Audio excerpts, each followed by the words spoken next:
Johan, and I'm with Harborstone Credit Union. I'm a mixed race man of Korean and German descent. I have brown hair, and I am wearing a white shirt with purple stripes, or it could be a purple shirt with white stripes. And I share the same beautiful background as all my judges.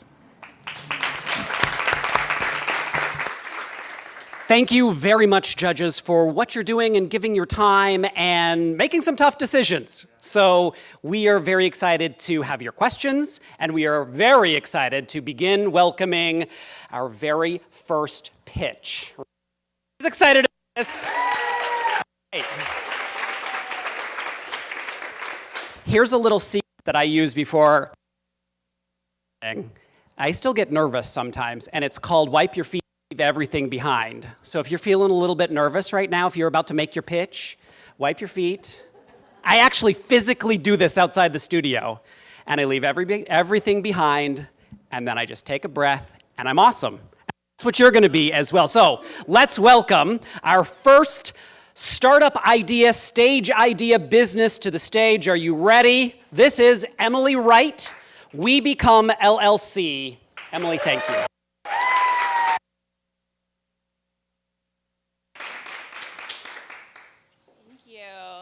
Thank you. All right. Woo, okay, let me do that. Hi, I'm Emily Wright, and I am a white, non-binary person with short brown hair, wearing a checkered blazer, black pants against a screen. I am the founder of We Become LLC, and 2 years ago, I was working what I thought was my dream job. But then I felt the light inside of me go out. I was burned out and felt a complete loss of purpose. And it turns out I wasn't alone, because the vast majority of professionals across the US experience burnout. And this is causing high turnover, lost opportunities, less engagement, and adding up to big costs for employers. And leaders know it. That's why they did more in the past year and a half to address burnout than the last 10 years combined. But you want to know a tough truth? It's not working. Burnout's on the rise. Why? Because there's a huge disconnect between what employers are doing and what employees actually need. That's why I started We Become, because I see an opportunity to bridge this gap and create healthier, more effective workplaces. At We Become, we reconnect leaders and staff to a shared sense of purpose, belonging, and connection to the natural world. Our impact starts with individuals feeling liberated to live and work in alignment with their values. And this leads mission-driven companies to be more effective in the social and environmental goals that they have. But the impact doesn't stop there, because we believe that the workplace is actually a lever for systemic change toward more just, regenerative futures. So our clients are able to pave the way for other employers to follow and create a sea change in even how we do business. And then staff have more capacity to show up better for their communities. At We Become, in our own operations, we support nonprofits by offering our services at lower rates. We collaborate and prioritize working with BIPOC partners and our own LGBTQ community. And we also redistribute resources back to the Duwamish tribe by supporting Real Rent Duwamish. Most of our competitors address burnout by treating the symptoms. And that's where We Become is really different, because we take a systemic approach to address the root issues. So we coach both leaders and staff on developing the foundational internal conditions for well-being. And then we design creative solutions so that we can collectively step off the burnout treadmill.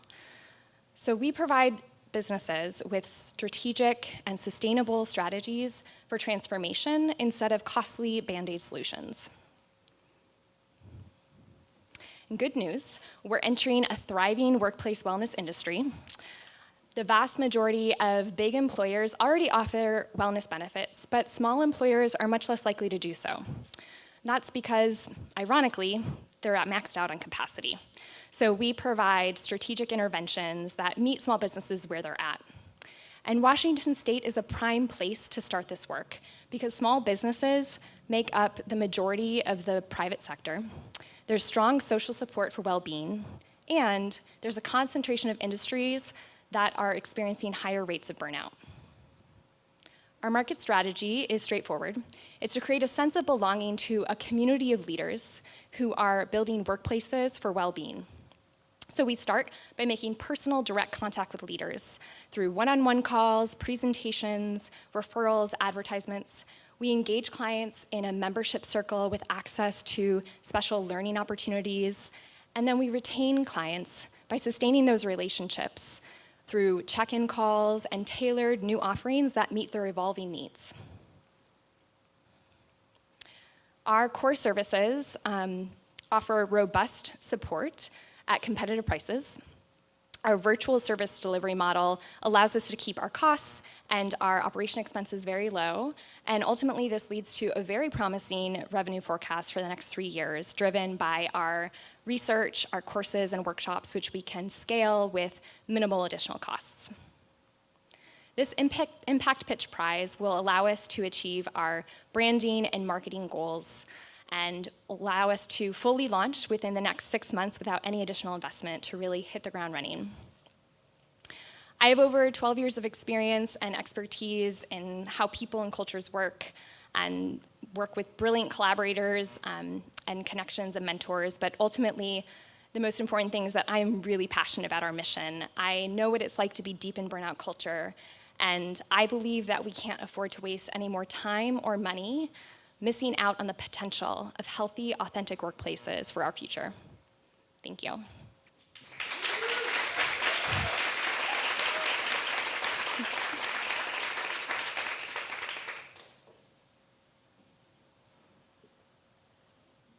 That was really awesome. So I guess my question for you is, with the clients that you already have, how have you seen what you've already provided them work? Yeah, that's a good question. So we're very much in the startup phase. So we've been able to kind of more experiment with some of our services with nonprofits that just at kind of pro bono exchange. But what we've heard from those people that we've worked with is that there's more alignment in what they're doing with their vision and their values, and they have a lot more clarity on what they're trying to do and also the challenges that they face. So we've heard some really great testimonials, and we're using that and also developing some tools for measurement so we can actually, that's a core part of what we're planning on doing, right, is to make sure that we're making the change that we're attesting to offer. So, thank you. Great presentation as well. My question is, could you talk a little bit about the ratio of businesses and nonprofits that you work with? And then also, I think you mentioned to Sade's question, you provide a pro bono service to nonprofits. Can you talk a little bit more about that? Is that right? Yeah, great question. Thanks for the opportunity to clarify. So we're focusing on businesses first, small businesses especially, to really kind of become more established and have more capacity to then shift a bit of or expand, I guess, our opportunities. So the early work that we did that was pro bono was a way to test our services out and get a feel for, is this working, is this landing? But then, in addition to small businesses that we offer our standard rates with, we want to make our services accessible because we know that this type of work is really important and can be really beneficial for a lot of organizations and nonprofits specifically that don't have access to resources or as much. So that's why, in addition to serving small businesses as our primary audience at first, we want to make our services available at lower rates, at sliding scale. So it will really be based on kind of what the organizational capacity is, their annual budget, things like that. Yeah. Thank you, Emily. Top notch. Wanted to ask a question about your competition. Who do you consider your market competition right now? Yeah, that's a good question. So the market it's really interesting. There's a huge sector that's focused on tech-based offerings, right? So here's this app, and your employees can go in there and choose which benefits they want, or have meditation right there. That's one sector of the market. And so it's our competitors in some ways, but it's not the exact same service that we're providing. So then there's a smaller segment of the market that we know of that is providing more similar services to us, which is kind of going in, doing maybe some workshops, maybe some trainings, But what we know about that is it's a smaller group of competitors that are still addressing the same problems, but they're offering a different solution. And where we really stand out based on what we see so far is our method of bringing somatics and design into it. So body center practices, getting people in their bodies, feeling what's going on, what's coming up, and then pairing that with design thinking. So as far as we know, there aren't really any competitors who are using that blend of approaches. So that's what makes us stand out, and we think there's a pretty small group of competitors that are actually offering these in-person or virtual, but workshop-based offerings to address well-being.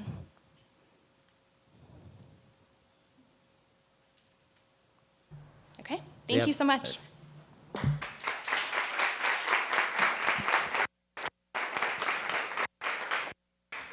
That was Emily Wright. Thank you very much. And now we would like to welcome to the stage Nicole Ping and Faisal Namit, the Nice and Naked Cafe. This is an exciting presentation. Welcome to the stage. Don't forget to wipe your feet.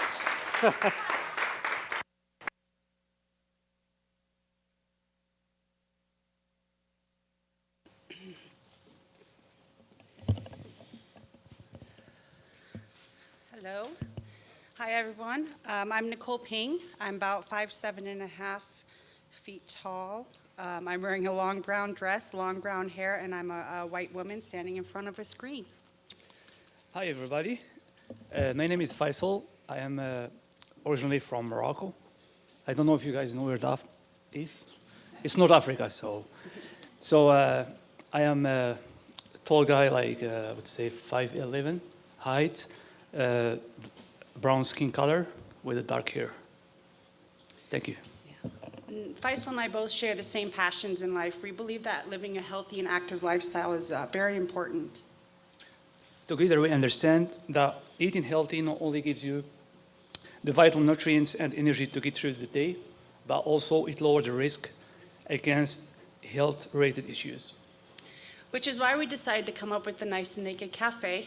We believe that everyone should have access to a quick, clean, and healthy meal or beverage. We'll be serving up fresh salads, sandwiches, and my favorite, smoothies, all fully customizable. And we will be also serving some staple menu items as well as homemade sides in a nice, chill environment where you can relax and enjoy yourself or take it to go. What we realized in 1995, the Healthy Eating Index was created using a food point system that actually determines they assign food points in relation to the dietary guidelines set forth by the federal government. And we as a society ranked very lowly in the beginning. We are slowly, steadily increasing. And right now in the last release, we're currently rated a 59 out of 100, which is not ideal. But what that tells us is that we are starting to get more knowledgeable on what we're putting into our body. So we're craving more. We want more nutrients. We want more chemical-free organic options. And we want natural flavors as well. So we are really looking ultimately for more healthy places to enjoy while we go out to eat. As we dove into our research, we are going to be targeting millennials. It turns out millennials actually, in fact, started the craze back in the early 2000s. I think it's 2000s, 2005-ish. So they crave more. They want more customizable options. They want more creative, fun ideas. They want new experiences. And they mostly want, clean, natural foods to eat. So some more interesting facts. 90% of consumers, myself included, actually research different places on Yelp and Google and Facebook prior to going out to eat. I could get caught up in it for hours before I make my decision. But actually 99% of those consumers are actually millennials as well. So we plan on targeting social media as our main source of marketing. We'll be creating different ads and promotions, things in that such to draw in clientele base and gain followers and fans. When we started to create our finances, we used parity pricing, so we gathered local data from different competitors in the area, and we came up with the average of $4 to $7 for a sandwich or a smoothie. After conducting our product list and coming up with our cost, we determined an average cost of $6 for a sandwich or for a smoothie, which is a pretty accessible rate for most individuals to enjoy a product. In turn, we also ticketed average anywhere between 40 to 120 tickets a day, and we came up with that using our consumer knowledge, our industry knowledge, trends, and different things of that nature. Our projected sales for the first year came out to $517,875, which gives us a net profit margin of 16.99%, which is considered pretty good for a cafe industry.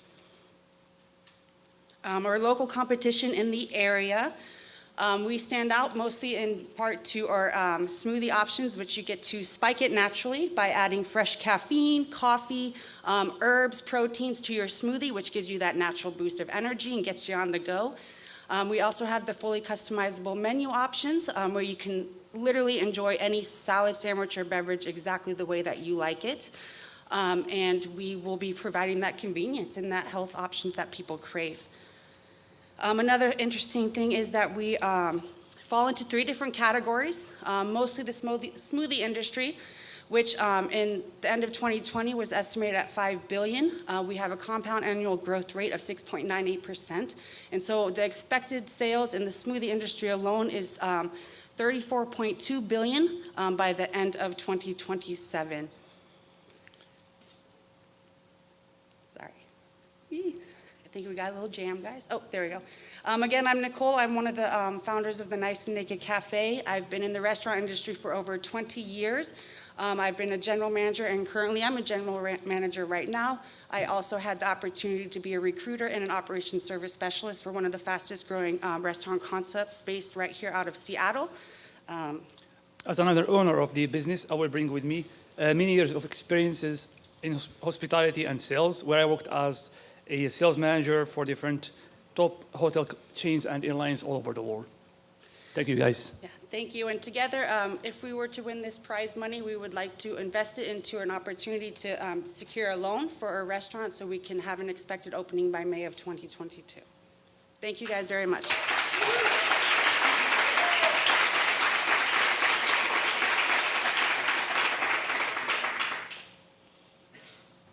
Thank you both so much. So my question for you is, what sets your business apart from other businesses in the health industry? Yeah, definitely. So not only will we be providing options, but we really want to impact the community and bring togetherness. So we're looking to cross-market with different industries to kind of, so like if you came in and got a cup of coffee from us, I'm not a coffee connoisseur, so I'm not sure what, so I plan on marketing and cross-marketing with local businesses to supply me that coffee so I can in turn sell it and promote my sister company within the community.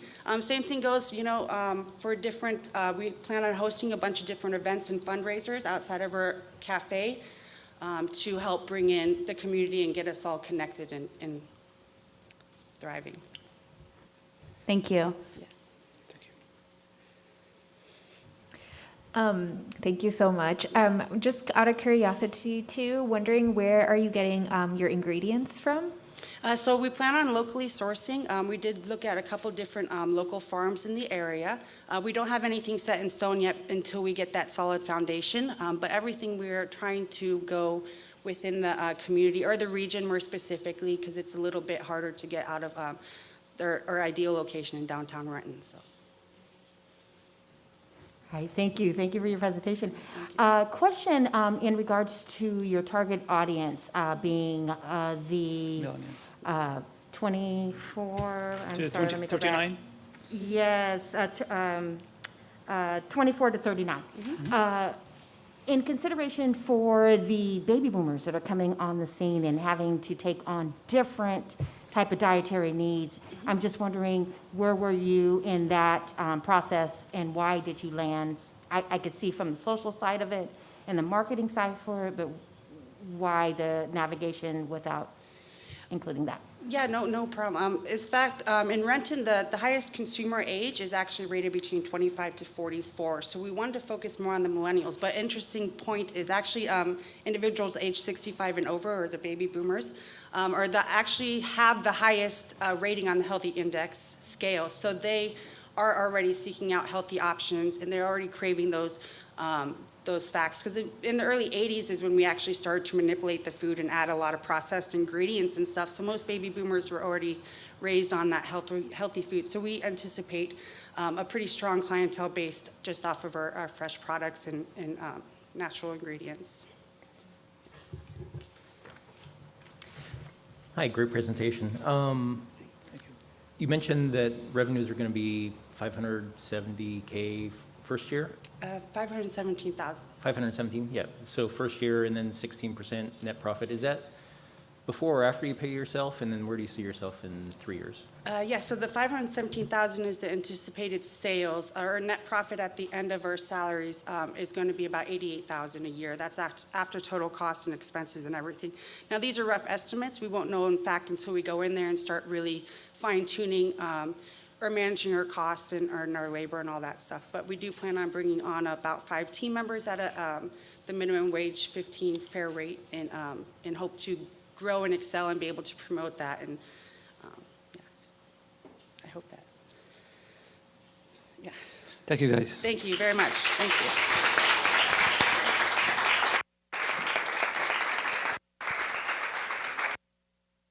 Thank you very much. That was Nicole Ping and Faisal Namit with the Nice and Naked Cafe. We appreciate that very much. And now, that was the two businesses competing on the startup idea stage. So we are going to move on to our second category. That is the early stage category. So the first folks to present from there, let's have Andrew and Alexis Nichols from Urban Log Studios come to the stage.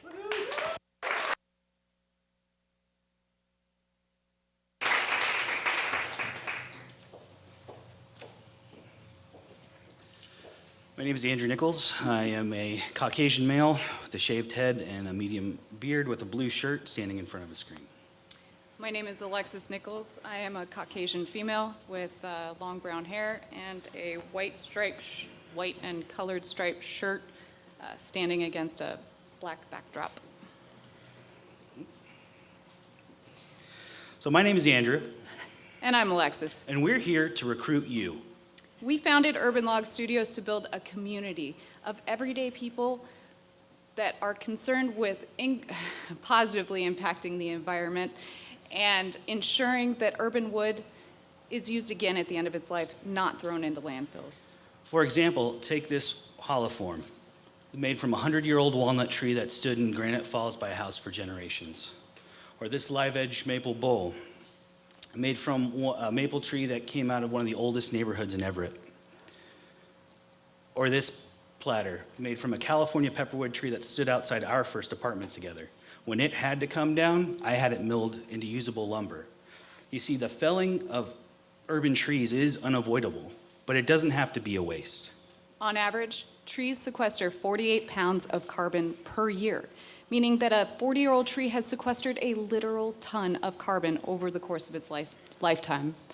As a nation, we throw away upwards of 15 million metric tons or $786 million worth of marketable wood every year.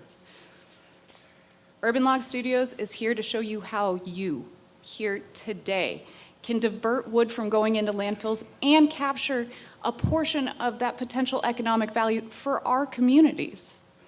So Urban Log Studios specializes in 2 main areas: vacuum kiln services open to the public and production wood turning utilizing urban timbers. One of the biggest obstacles in reusing urban wood is the amount of time, energy, and space it takes to properly dry green lumber. Many of the professionals we have talked to in the industry say that folks ask all the time about taking their trees and making them into lumber or furniture, but get discouraged with how long it takes. On average, it takes at least 1 year per inch of thickness of green lumber to air dry. Our vacuum kiln can take that down to just a few weeks. And the best part is, this only has a cost of a few dollars a day to the consumer. Drying is billed at 10 cents per board foot per day, and there's no minimum amount of wood that you need to have to reserve space in our kiln. What you're really buying here is time. You get to spend less time waiting and more time making. But let's say you're not a woodworker or you don't have a project in mind. What does this have to do with you? We source local urban lumber for our wood turning studio, and you can be our eyes and ears in your community. So that wood gets reclaimed and from any local projects. Those trees will get a second life as affordable, beautiful wood turn products. Urban Log Studios is the only business north of Seattle that has a kiln open to the public. Our nearest competitor is Wayne and Flitch down in Tacoma.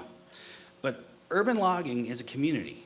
So we reached out to them and said, hey, this is what we're trying to do. And they were happy to talk to us and tell us about their business and provide valuable insights. They confirmed that consistent with our nationwide research, they're regularly booked 6 weeks out. We use direct mailers to reach out to mobile sawyers, sawmills, and tree services in Western Washington. That campaign, in combination with our direct contacts, helped us build a network of professionals that we can refer our clients to, and vice versa, to help them navigate their entry into the urban logging community. As a business, we work to keep our overhead and production costs low so that we can keep our prices fair and affordable. In terms of the vacuum kiln, our main costs are utilities, which comes out to about $100 a week. And the urban wood that we use in our wood turning studio is generally free, costing only our sweat equity and what it takes to reclaim the wood after a tree is felled. Based on our current kiln bookings and sales, we expect to turn a profit within the first year, as well as aggressively pay down startup debt. We expect moderate increases in sales year over year as our wholesale operations catch up to the rest of it. And the majority of our profits are being reinvested back in our business to pay for things like equipment upgrades, maintenance, and expansion. By the year 2025, we expect to have a second kiln and to open a wood turning school. The prize money that we've received so far in this competition has greatly helped us offset startup costs and pre-revenue expenditures. Winning this competition would inject cash back into our business to help upgrade a very old and tired bandsaw. As co-owners, we bring a wide array of skills to bear in managing urban log studios, but more than anything, we bring a passion for this work and a passion for leaving this world a better place for our kids. What I hope you've taken away from today's presentation is this. Urban Log Studios is not just a company. It's a movement to end wastefulness and to reinvest in our communities. You can do something today to positively impact your environment, and you don't have to be a woodworker or have ever used a chainsaw to be here. Come learn and grow with us. Thank you. Thank you.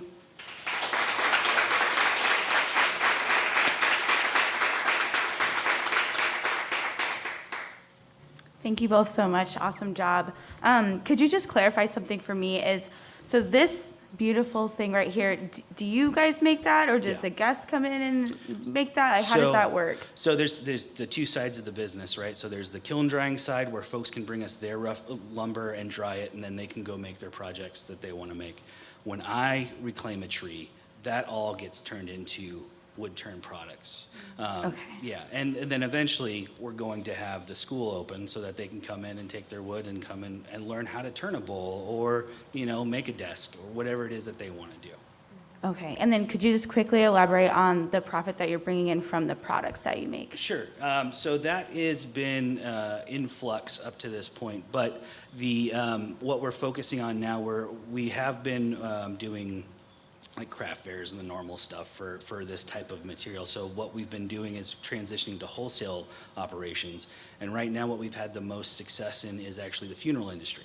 So making urns and keepsakes and things like that. And that has actually been pretty lucrative. So that's going to keep expanding. And then we're working on some lines of home goods to work into wholesale like Fair or some of the larger buyers to get more national. Thank you. Thanks so much. Great job, Andrew and Alex. My question is related to, I'm curious on how the pandemic impacting the price of lumber, how has that impacted your business, or whether it's the partnership or the actual sales? Curious if you can share a little bit more. So it's interesting because even for us, it's like, we have projects and we're like, should we just go take some trees down and make our own lumber to rebuild the stairs on the back porch? But it's interesting because you've seen a huge growth in the maker community over the course of the pandemic. Everybody's they're working from home, they have time to work on projects, things like that. You saw the run on Home Depot when the pandemic first started. So it's been I don't know that the lumber prices themselves are directly impacting what we do, but the idea that lumber prices are high, but I can also take this tree and make it into what I want to do, that idea has grown more in the general community. Definitely taken flight. Thank you, Andrew and Alexis. My question is, as a consumer, how would I know more about you? How are you going to get that messaging to me? I'm taking down a tree. What next? And then how would I know that this is an option, a viable option for me as a That is practical consumer? a great question, because how would you know? So the way that we've reached out thus far is we've sent out direct mailers to tree services for the most part, right? Because that's the first step. That's the first person that you're going to interface with when you have a tree that's coming down, is the person that cuts it down, right? So we're trying to get the word out there to tree services, but we're also, we have a Google Ads campaign where we're trying to broaden the awareness. We also have a Facebook campaign and an Instagram campaign that are more about educating people. And that's really where we're going with this. We want to be a resource so that when you Google, I have a tree coming down, what do I want to do with it? We have something that comes up that says, hey, here's what you can do. This is how you can get involved in our community. We want you here. So we've started those steps, and we intend to grow our marketing campaign and the amount of money we invest in it so we can broaden that message even further, both online, but also with direct outreach to the people that take down the trees and cut them down or up. Thank you. So to tag onto that question, a lot of the tree services, they probably take that lumber themselves and then resell it for firewood or for their own purposes. So how do you incent them to make the referral to the person? So I actually come from 4 generations of loggers. Okay. So this is kind of a diversion from that. And you'd be surprised at just how many trees just get chipped up. It's heartbreaking because it's actually harder to cut it up and market it and sell it than it is to chip it up and then for free give it to a farm because they use it for gardening purposes or getting people to come pick it up. So I wish that there was more of a market that it did go somewhere, but for the most part, it really does get chipped up. You'd be surprised at the number of tree services we talk to, and they would say, great, you can take it away from me, because that saves me labor costs. Yeah. You know, the customer wants it gone, I can quote them a lower amount, like all this stuff. So it actually is a symbiotic in that way. Thank you very much. Thank you.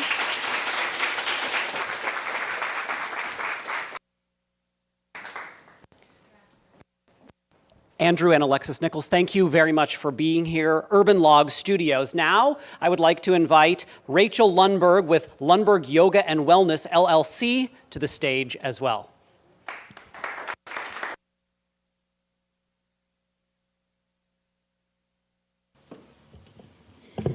Make sure this matches my height. All right, I am a white woman with brown hair. I am wearing a cream-colored shirt, and I have a screen behind me. And my name is Rachel Lundberg, and I'm the founder and the creator of the Yoga of Alignment Collective, also known as Yoga Oak.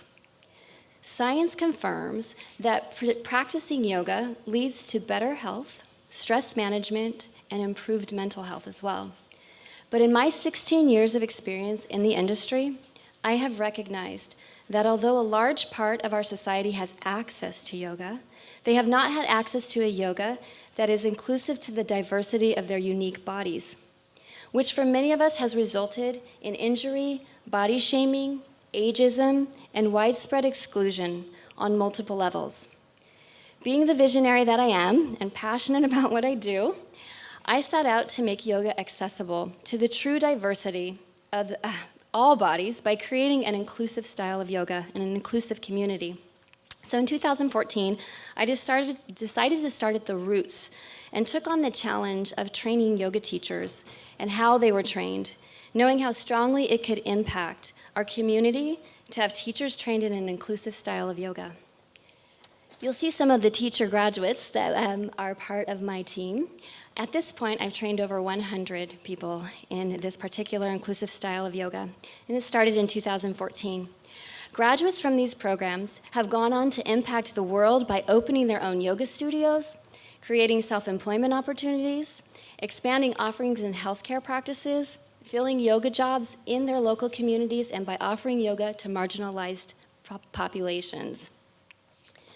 And my vision didn't stop here. So this is Yoga Oak from acorn to oak tree. And in 2020, the silver lining of the pandemic was that it propelled Yoga Oak to open in a virtual yoga studio, allowing us to now access even more bodies. No longer restricted by geographical location, we could now offer this inclusive yoga teaching and community to anyone with access to the internet. And if you haven't noticed yet, accessibility, inclusivity, and community are at the heart of Yoga Oak. We offer this to every mind, every body, and every spirit, which is ultimately the definition of yoga. And for people to know about us, we are ready to explode into the market. And so far, the market loves us because our graduates and students are the ones talking about us. In fact, 90% of our growth has been by referrals. First by word of mouth, and second by business-to-business relationships. Earlier in slide 2, you may have noticed that we have a 5 out of 5 rating with the National Yoga Alliance, and a 10 out of 10 NPS score. So that's a Net Promoter Score, which was that 100% you saw up there. What that means is that 100% of our graduates are extremely willing to tell their friends, family, and colleagues about us. 10% of our market capture comes from email marketing, social media campaigns, mailers, and affiliate programs. And this part of our oak tree needs a little love. So this impact pitch funding would go to supporting that part in our next phase of expansion. And because we are also extremely aware of the unequal access to yoga due to economic barriers, we have also incorporated scholarship programs into all of our offerings. Currently, our scholarships are awarded based on financial need. One thing that is significant to note is that Yoga Oak has been profitable since its inception in 2014 and remains so. Essentially, Yoga Oak has 3 ways to solve the problems that I have listed so far, and together these 3 branches of our oak tree offer a powerful and promising trio. We have the blue line, which is the virtual yoga studio, and that's our newest addition. That is offering monthly memberships, live stream and on-demand classes. Our teacher training school, which has been around since 2014, is the orange line. And it's been in operation since 2014 and profitable since 2014. The gray line is our ancillary coaching programs and services, and it has also been ready to go since 2014. Our only variable costs have been hiring teachers, so teachers to provide services on our online and in-person and in our in-person programs. Our overhead costs are predictable and primarily fixed because we are mainly virtual. And market research has shown us that our pricing is right on. This impact pitch funding would help us hire people to take us to the next level, to get our vision out there. So like an oak tree, we have experienced strong and steady growth. We have a diverse and compassionate group of teachers, including a mindfulness-based meditation teacher, a marketing guru turned yoga instructor, a medical doctor, and yours truly. And ultimately, everyone knows that yoga is good for you. So let's together make yoga safe and accessible to the diversity of all bodies by investing in the vision of Yoga Oak. Thank you.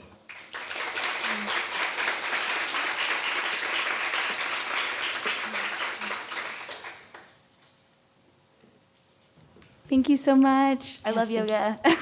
Me too. Yeah.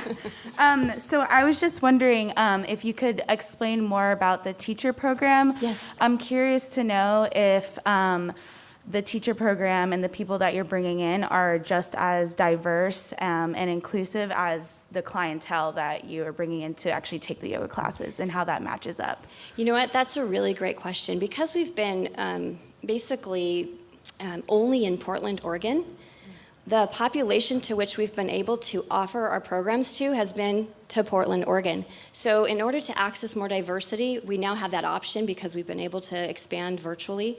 But up until this point, I would say the main diversity that we experience is the diversity of like grandmothers, mothers, fathers, my youngest graduate being 17, my oldest 74, medical professionals in the lines of medical doctors, physical therapists, acupuncturists. So the impact is much broader than just the teachers that we bring in and the diversity to which they're able to connect to. It actually really branches out like an oak tree. Okay, cool, thank you. Thank you. Great presentation, thank Thank you. you. I may have missed it, but what is the average rate for a yoga class that you're charging folks? So for the virtual studio, for a drop-in class is $15. Okay, membership is $50 a month, and that gives them access to unlimited classes and also the over 200 videos that we have on demand. But in order to access or give options to others as well, I spoke about the scholarship program. But another thing that we have, which is really exciting and unique, is we have these really great relationships with healthcare providers. So if a healthcare provider refers a patient to our studio, because of the safe and inclusive style of yoga that we provide, they get a discount. Not the healthcare provider, but the, the student. So thank you. So I wanted to understand your concept. Is Yes. it more virtual or is it more brick and mortar in the studio? That's a great question. So up till within the last year, it was brick and mortar. And that was part of what felt like contracted for me because I wanted to get this further out. But in order to do that, you had to travel to Portland, Oregon. And I had people coming from outside of the country and outside of the states trying to practice with myself and my mentors. Now, that's no longer a barrier to us. So honestly, the pandemic has been a huge gift to our business and to the world in that regard. So thank you. On your graph, I noticed that the teacher training revenue topped out. Yes. What happened there, and then where do you see that mix going in the next 3 years? I knew you were going to ask me that question. It's I had the a banker in feeling. me. Yeah, I love it. Okay, so that's a really great question. The reason why is personal capacity, okay? So the virtual studio is the newest option, right? The blue line. Orange is what I've been able to produce thus far and what I know can be produced in years 2 and 3 with the trainees that I have available to assist me at this point, okay? Because the teacher training program is a hybrid. It tends to be both in-person and virtual. That line can be substantially larger. I wanted to stay conservative in my numbers, but it can be substantially larger as I train others to do what I do. So in replicating what I do as a trainer, I mean, these are conservative numbers. So does that answer your question? It does, thanks. Okay, thank you. Anything else? Okay, thank you.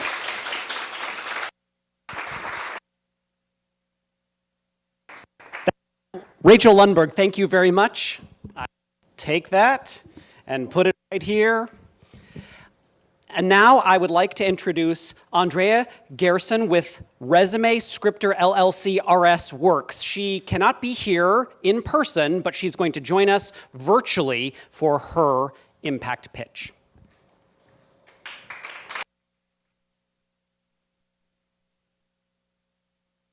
Great.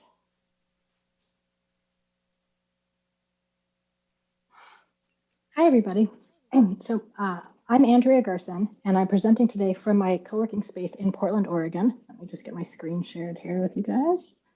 I am standing against a blurred Zoom background. I'm a white woman of Canadian and Eastern European descent.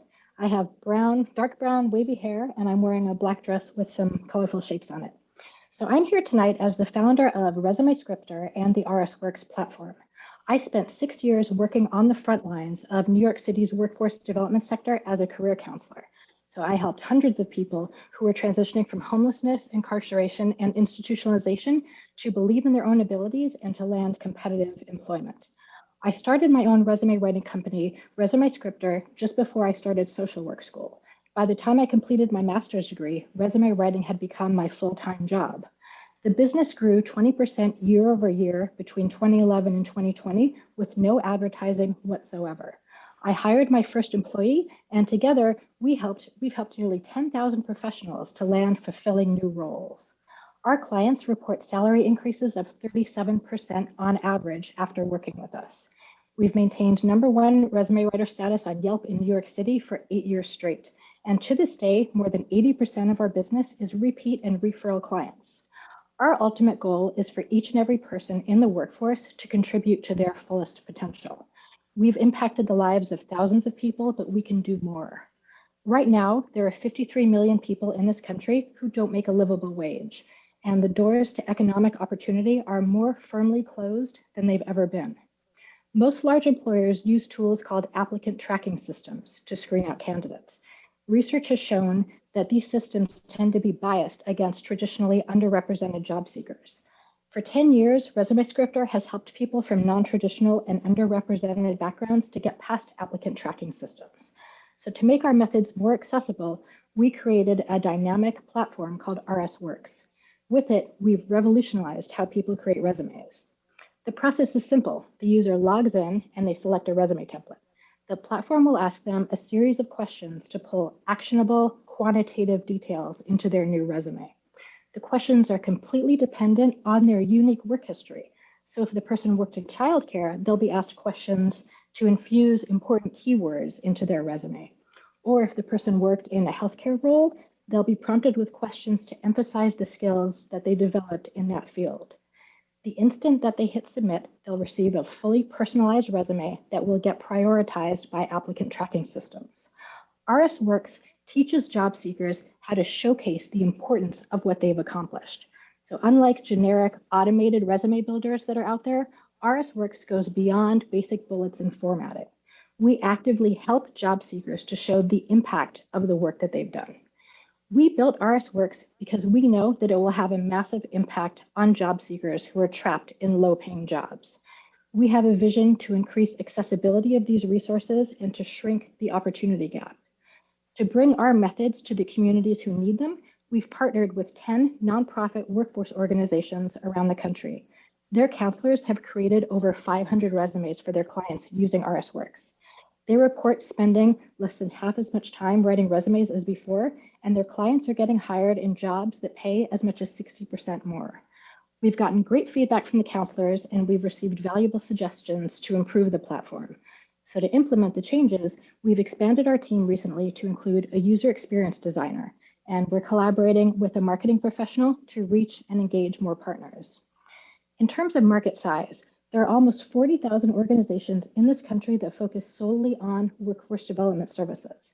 So this isn't even counting the many tens of thousands of programs that offer workforce services as a secondary offering. We've already engaged with hundreds of organizations, and our conservative goal is to subscribe just over 2,000 organizations over the next 3 years. The RSWorks platform is available by subscription to workforce organizations. So we offer monthly plans that are based on the number of staff licenses and the volume of resumes that get produced. We've kept our rates pretty affordable given the budgetary constraints that most nonprofits face. Given our projected expenses and revenue, we're on track to be profitable in July of next year.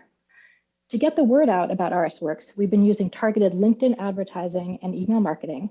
If we win this competition, it will allow us to exhibit RSWorks directly to workforce leaders at a major career development conference next year.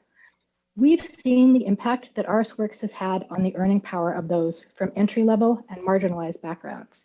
Never before has there been a tool that so easily allows job seekers to see their own value and to communicate it to employers. It's an honor to share our platform with those who need it and to see what they'll collectively achieve. We're changing the trajectory of people's lives, one resume at a time. Thank you very much.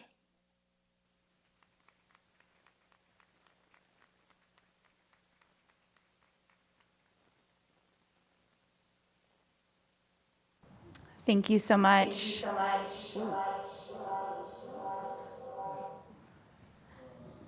Is it safe to speak? Okay. Can you hear me? Oh yeah, I can hear you. Okay. So I was just wondering, how are you marketing clients across the board? Good question. So I've been in workforce development for 10 or 12 years at this point. So to date, I've really been leveraging my own relationships within workforce development. So connecting with people, doing demos, asking for introductions, and that's really taken me to this point, where I am. And then I've also been starting to use some like online sales tools, like through social media with LinkedIn, and that's part of engaging a marketing professional, is to kind of help put a system in place for that. So, but to date, it's mainly been, networking and word of mouth and email marketing. Yeah. Thank you. Thanks so much. That was a great presentation. I was just wondering, can you clarify with me, is your team working directly with the individuals who need the resume assistance, or are you working more with the nonprofits and their caseworkers to use the platform? Yeah, that's a great question. So my employee and I have been working with private clients who have been paying us directly for resume services up until 2019 is when I launched the platform. And that was really because a nonprofit hired me to train 50 of their job counselors. So I started creating the tool as a way to help their counselors to do resumes more effectively. So the tool right now, it sort of kind of takes us out of the equation a little bit. So it really is the workforce organizations that we're primarily engaging with, but then we're still doing trainings for the counselors, but they are not like paying us, and the job seekers aren't paying us directly right now. Great, thank you. Thanks. Thank you, Andrea. Is it Andrea? Oh, it's Andrea. Yeah, thanks. Andrea, thank you. My question is related to your targeted audience. It seems that your resume builder is, and as you started, you did indicate that you are helping second chance employment. And my question is, as I look at some of the services in which the resumes are being utilized for, it seems more service-based. So I'm wondering, is this available for folks that are looking, or maybe the slide, maybe I missed something. Is this available for those that are looking for different type of professional aspects other than just the servicing industry? Absolutely. So when we first created the platform, it covered like 8 common industries, sort of based on the needs of the counselors that we were working with. Now it covers 30 industries, and it covers around 150 job titles. So what that means is that depending on the job that they had and the industry that they're targeting, the questions will be different and the content will be different, and like the options that they're given will be different. We're adding new jobs and new industries to the portal every month based on the feedback from the counselors that we're getting, the kinds of jobs that people are wanting to work in and the kinds of experience that they're coming to the programs with. And that's sort of the beauty of the platform that we've built now, is that it's super scalable. So like it doesn't, and I personally have content for like thousands of resumes. I have so much content that I know has been effective. So it's really just a matter of me and my team, leveraging that content to make it, usable. How much? Wow. Okay, didn't know I was that powerful. How much human intervention does it require to finish the resume, and is there any plans to go direct to consumer? Great questions. So at this point, that's part of why we launched to nonprofits is because it's been great to have the counselors to work with, to train them on the tool and to gauge how it's working for them, and what is working, what isn't. And so part of what the user experience designer has been helping us to navigate is where are those pain points? Where are the places where they're getting tripped up? Because we want to streamline it and ultimately make it accessible for the job seekers as well. And so that is a plan, probably in like the next year, 18 months, to have a version that's available directly to job seekers. And I sort of see the nonprofit version here as like one step getting us there. Great, thanks. Thank you. Andrea Gerson, thank you very much for your time. And now let's move on to Tawny Kennebrew with Wildwood Creative. Welcome to the stage.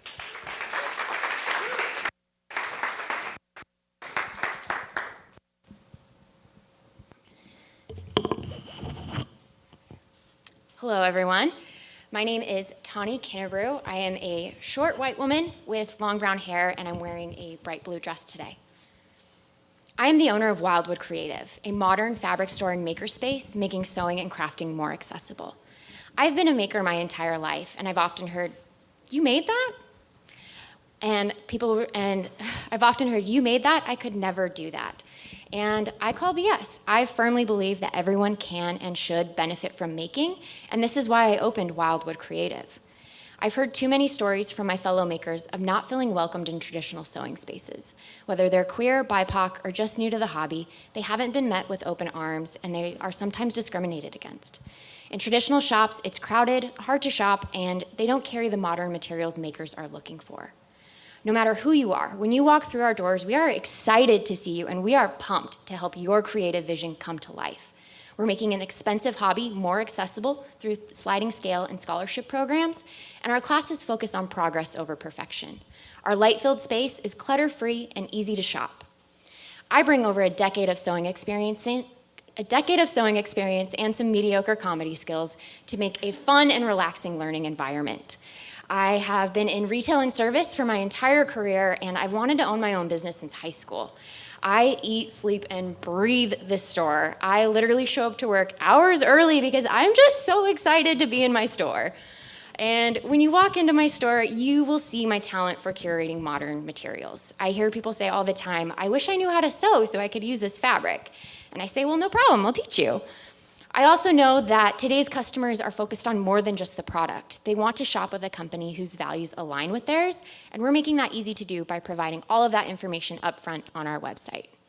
We always shop local first when it comes to our non-sewing goods, and we spotlight a different maker each month with our Featured Female Maker program. Our community impact has been immense. I mean, even with masks on, you can see how excited these people are because they just made something. And honestly, seeing that pride ooze out of someone at the end of our classes is what makes me want to teach everyone how to sew. Over 30 people have already taken advantage of our sliding scale Sewing 101 course, and our scholarship program has served 12 students with about $1,000 in class value. I've been able to create 6 part-time positions, and as our leader, I offer flexible schedules and a living wage. We plan to bring on 2 additional team members in the coming year. We donate 2% of our gross monthly sales to a rotating nonprofit, and year to date, we've been able to donate over $2,500. We pay real rent, and so should you. Find out more at realrentduwamish.org and scan this QR code to demand federal recognition for the Duwamish tribe. Our target market is folks aged 25 to 32 who live in the South King County area. This ideal customer loves DIY and connecting with their friends through experiences. They are part of the growing maker movement. We reach and retain this market through social media. People love following us because of me.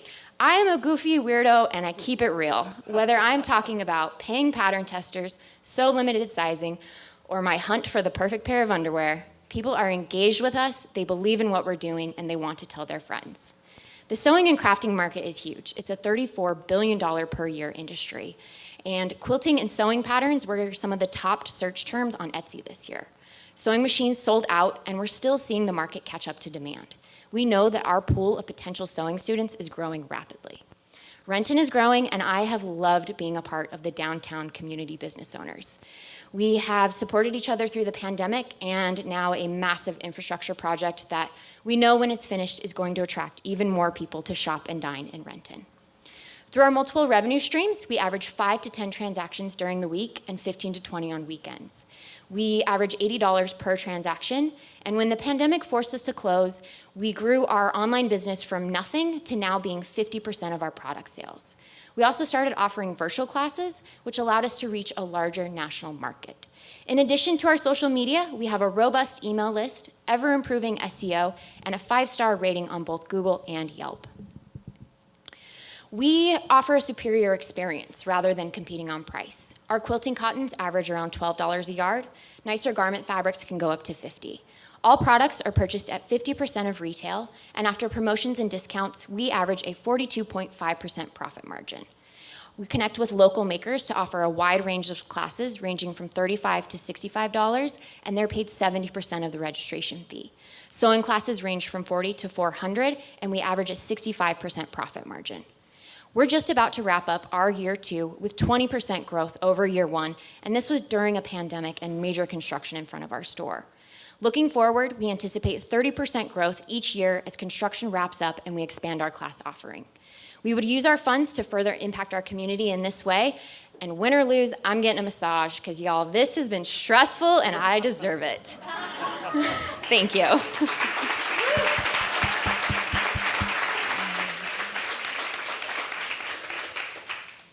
Thank you, that was awesome. You get that massage. So I was just curious, earlier in the slide, you said that you were averaging 5 to 10 transactions. Can you explain what those transactions are? Yeah, so that's a mix of class sales, product sales, both online and in store. Okay, 5 to 10 a week. 5 to 10 on a weekday. Okay. And then 15 to 20 on a weekend day. Gotcha. Thank you for clarifying.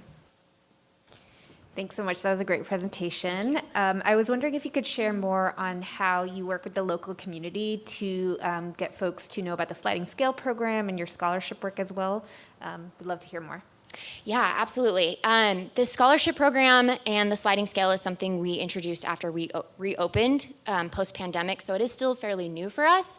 But largely, it's been word of mouth, and then our social media following is pretty strong. We have a really big email list, so we push a lot of things out through that.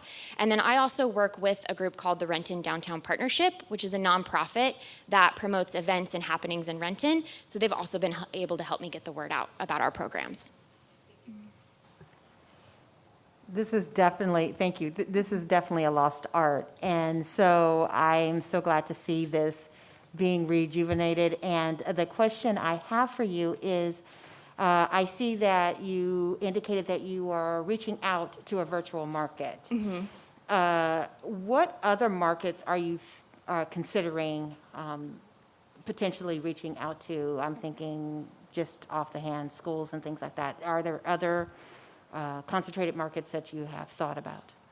Sure. So with virtual, one of the things that we noticed during the pandemic is we got people from all over the country in our classes, which was fantastic. And then we had the added benefit of current customers when we reopened in store. We did hybrid, so they could take a class with a friend who lives in another state and both be participating in that class together. So I think as far as additional markets, that would include everyone all over the country, but also people who are currently a maker. Let's say they're just a quilter, and we want to get them into a watercolor class, because if you're a creative, you know that you hit creative blocks, you hit points where you just feel like you can't work on anything, and taking a different type of creativity class or approach can unlock that. So I would say that would be our secondary market, is folks who are already established in their hobby, but are maybe looking for ways to get their creative juices flowing. Thank you. Can you talk a little bit about what your return rate or retention rate is on the online classes being virtual? Yes. Do you mean return is in terms of people taking another class with us? Yeah, that's right. Yeah, so I definitely see a lot of the same names in classes, and I think that's largely in part in our instructors. So when I hired sewing instructors, I really focused on hiring teachers who had the same teaching philosophy that I do, which is let's find a way that works for you to do this, not that's wrong, fix it. It's much more of a fluid, let's try this and see what happens. And if it works, we can call it a design choice or we can tear it out. It's up to you. And I think that approach has made people feel really comfortable and welcome in our classes and makes them want to come back and learn more. Great, thanks. Did you have a number by chance, like half or? Oh, of people that come back? Yeah. I don't have a hard number, but I would say off the top of my head, it's probably around 50% of people that once they take a class, they take another one with us. Great, thank you. Yeah, thank you.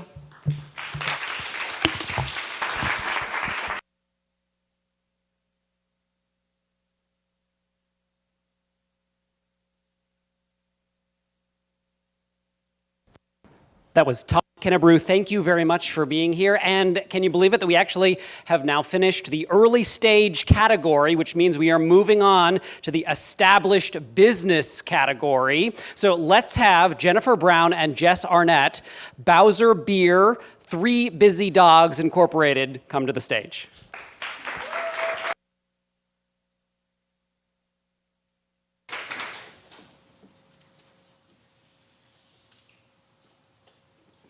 Hello, everybody. I'm Jess Arnett. Jennifer Brown is right there, and I will be pitching for us today. I am a white woman with curly red hair, black blazer, and jeans on the front of the stage.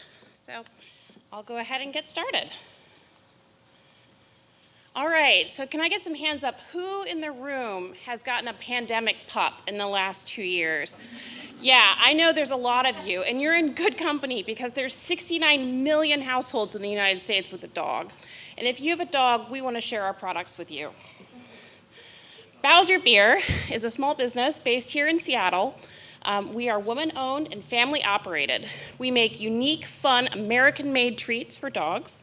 And we started because our founder, Jenny Brown, wanted to have some fun treats to give to herself and to her friends and family and couldn't find anything unique on the market. Our biggest sellers are a dog beer. Bowser Beer is a liquid product. It's non-alcoholic. It is made with real meat. So we make it in beef, chicken, and pork. We also have our sausage cigars, which are sausage sticks with a cigar label on them that we sell in 3 different real meat flavors, and I've never met a dog that didn't love it. When we started in 2007, the entire pet industry was $38 billion. Today, it's $104 billion, and next year, it's expected to be $110. $42 billion alone this year will be spent on treats and pet food, and we are poised to take advantage of this market sales. We have been working really hard to scale up our business. We now work with a co-packer that is USDA and FDA regulated to produce our beer at scale. And we have a warehouse centrally located in St. Louis that allows us to ship quickly and economically to both sides of the country. We work with more than 500 retailers across the United States. What makes our product different? It's fun. It's not just a treat, it's an experience to have with your dog. It's a great Instagram post. It's a gift to give to your buddy. It's a great birthday gift to give to your own dog. It's something that you can't get anywhere else. And when we talk to the retailers that carry our products, that's what they say. When somebody comes in and they want something unique and fun that they haven't seen anywhere else, they direct them right to our products.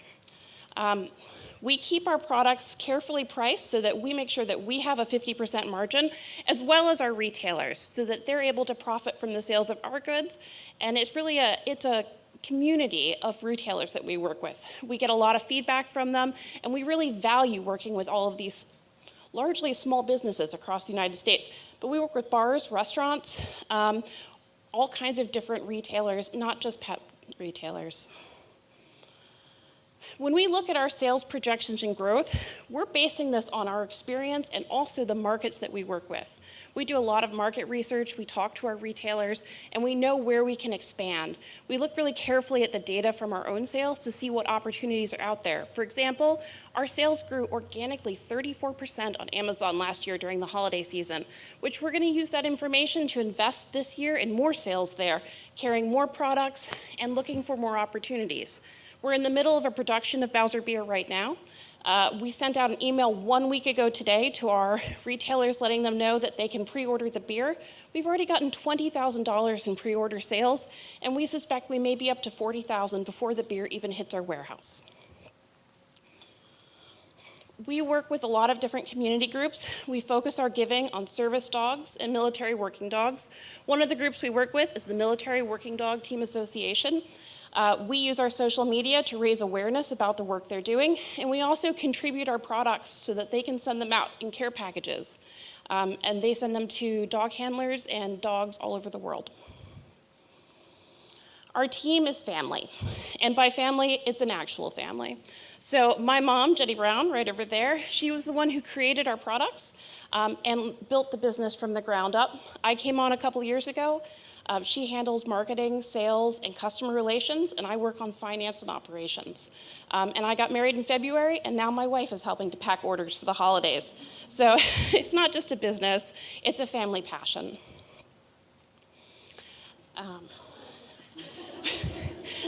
You know, I wanted to bring these photos up as the last thing you see today because these are all customer-taken photos.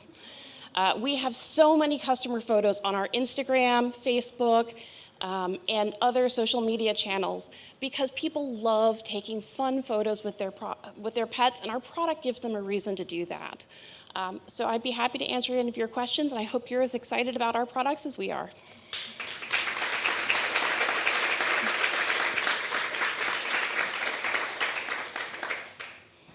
Thank you so much. That was a great presentation. So maybe this might be a question for your mom or both of you. I hope you could answer, but I'm just so curious about where the idea of making beer and meat-flavored cigars for dogs came from. It's such a catchy idea. I'm just curious what the story is behind that. Well, she's a genius to start with. It actually came up, she was making pretzel bites, and as a experiment, she made a dog beer to go with it, and the dog beer sold out. We were at a trade show. It sold out so fast that we went home and brewed more overnight to bring more to the trade show the next day. And we knew, given the interest and the amount that sold, that there was a business idea there. And so it's just grown from there. Thank you. Mm-hmm. Thank you so much. Great presentation. I'm a mom of 2 pit bulls, and so I am just like melting over this picture.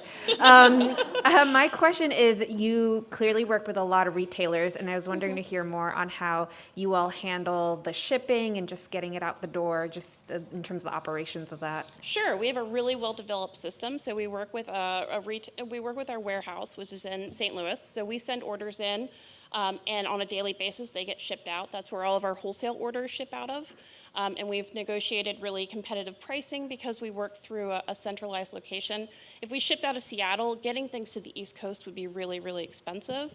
And so that's why we centrally located our warehouse, because we can get to both coasts at an economical price and within 2 to 3 days in most cases. And we send retail orders out of our Seattle office, and we take advantage of negotiated rates, and we get those out very quickly. So it's something we've put a lot of time and effort into setting up our system so that we can scale with orders. So excited to talk, I forgot to turn on my mic. That picture is so cute. Oh my goodness, I'm dying here. Okay, trying to stay focused. Okay, here we go. My question, I could see this being a fantastic area for the Woodinville tap rooms and whatnot. Especially with all of their dogs going through there. But with that said, I heard you mention about the some of your targeted audience was the Amazon and some of the virtual. Mm-hmm. Walk me through whether or not you are considering or why you wouldn't consider bringing it into like the grocery markets or your Petco markets. Are you thinking about this or no, because it seems Oh, absolutely. We've sold with Bartels for the last few years. Okay. Over the holiday time period, they used to do a dog aisle for the holidays. We've sold with Cost Plus World Market around the holidays when they also do a dog-themed market. So we are perfectly interested in going into larger markets. We sell in a fairly large wholesale market online called Fair, where we reach a lot of customers and sell to them on a wholesale basis. We've looked at Petco and some other online retailers, and one of the reasons we have stayed out of it is because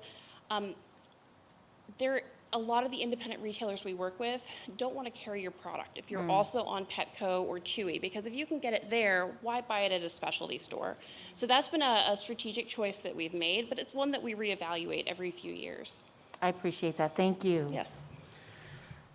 So a curious question and a business question. So Sure. Curious question is, do you have products in your line that have all natural ingredients or limited ingredient amounts or limited number of ingredients? And then the business question is tagging on to the previous question is, what exactly is your retailer acquisition strategy? Like, how do you develop new relationships with new retailers? Sure. So first question, yes, our products are all natural, and we do try to, we try to limit the amount of ingredients in there, and we clearly state them on all of our labels so that people with any kind of pet sensitivity can always make sure that they read the label and understand what the products are in there. Our second question, in terms of retailer acquisition, we have a couple of different things that we're looking at. One, the Fair online portal that we do for wholesale has actually been a huge ability for us to acquire new customers. I believe we've had 63 new customers through them in the last 6 months. And it's just kind of an explosion of national customers because it's a whole new audience that we haven't talked to before. One of the other areas that we're expanding into quite rapidly is we're working with a lot of breweries and other on-site locations. You'd be surprised, but one of our largest sellers is a taffy company in the Wisconsin Dells. So it's finding people where they have a high foot traffic and have a lot of people looking for especially gift items. So we have a list of different companies.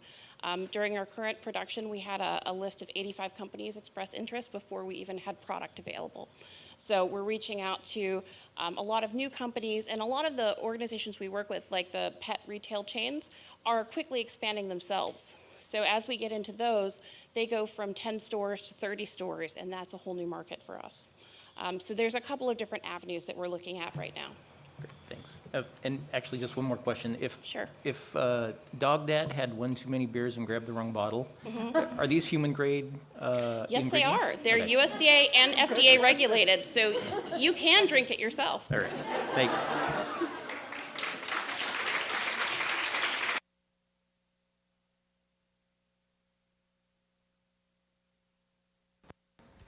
Jennifer and Jess, thank you very much. That was fantastic. I love these photos. All right, I would like you to now help me welcome Ashley White with Lola's LLC to the stage.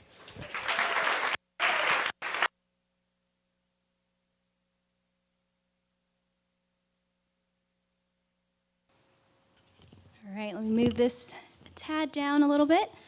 Hi, everybody. My name is Ashley, and I am a Filipino-American 4'11" with dark brown hair that's kind of long. And I am wearing blue jeans and a white t-shirt that has the lettering on it that says, "Got Lumpia?" ? And so before I start, I just want to say thank you and extend a gratitude to Business Impact Northwest, the judges, all of the large and small sponsors who have created this opportunity for businesses and entrepreneurs like myself to be able to take this and run with it. So thank you, thank you, thank you. So my name is Ashley White, and I am the CEO and co-founder of this business that I'm about to talk about. That is my sister, Ariel. She co-founded the business with me, and back in 2018, we decided to take both of our backgrounds and talents, her with her R&D tasting, mine with my entrepreneurship, and we created Lola's Lumpia Cuisine. Lola's Lumpia Cuisine is a company that is dedicated to inspiring joy and possibility, one lumpia at a time. Now, if you don't know what a lumpia is, it's like a Chinese spring roll, but Filipino style and much better, but I'm also very biased.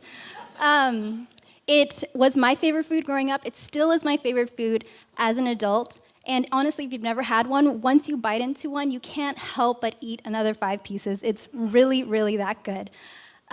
With Lola's, the name is actually significant in itself. Lola in Tagalog, which is the national language of the Philippines, it means grandmother. And that's what my children call my mother. And the recipe, the company recipe, was actually inspired by our mother's original recipe. And so when we started the business, it was only fitting we would name it after her. In addition, we also slapped her face on our logo, so that is actually my mother. She's beautiful, right? Of course. In the past, you would only see lumpia at a family gathering, a wedding, or a party, or if you knew somebody who was Filipino and they happened to share it with you. But you never saw it as an item on an appetizer menu until now. So now we have been able to get our lumpia on several appetizer menus, and it's been seen in places like Daniel's Broiler, Super 6, Elliott Bay Brewery, and some of the stadiums as well. So that's been very exciting for us. One of our things that we wanted to make sure we were connected to when we started the business was the community. So we partnered and reached out to nonprofit organizations like Farmer Frog and Fair Start. We actually donate a portion of our revenue to Farmer Frog that teaches families about where food comes from, and Fair Start has allowed us to create job opportunities to people who have harder backgrounds, and actually they've been some of our most loyal employees, and we are very, very grateful to them. Now our target market, very organic, very simple. We started off direct to consumer, word of mouth, and then we expanded into the restaurant and bars, the local markets, local restaurants and bars inside of King County. Our marketing strategy literally was door to door, in person. I go in, who's the business owner, who's the decision maker, here are our samples, take a bite, here's how much money you can make with our product, are you a yes or a no? And with that, we've been able to get our lumpia on about 19 different places inside of King County, so that's been very exciting for us. Our 5 to 10 year benchmarks are aiming for getting us ready to hit up the much larger distributors, Costco, US Foods, Harbor Food Service, which will allow us to have a much bigger reach. When it comes to our revenue, historically, we actually exceeded what we had expected when we started the business. Our projected revenue right there is a reflection on us pivoting to our 5 to 10 year mark when we hit up those distributors. Two of the major variable costs that we really try to control and focus on is our cost of labor and our cost of ingredients. We aim to keep it at a 50% cost, which allows us to have a 50% gross profit margin in order to pay for all the other things, operating costs, and getting us ready to pivot to our 5 to 10 year benchmarks. Our end goal is to be able to go to a restaurant, us as the consumer, people like me and you, we go to the restaurant, we look at the appetizer item, there's the wings, there's the calamari, and also there is now lumpia. And it being able to expand in that way with just the evolution and awareness.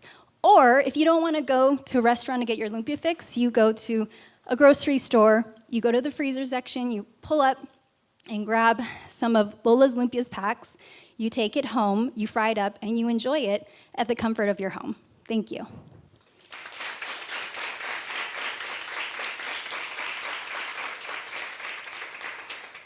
Thank you so much. I'm hungry, and I also really love lumpia. So. Me too.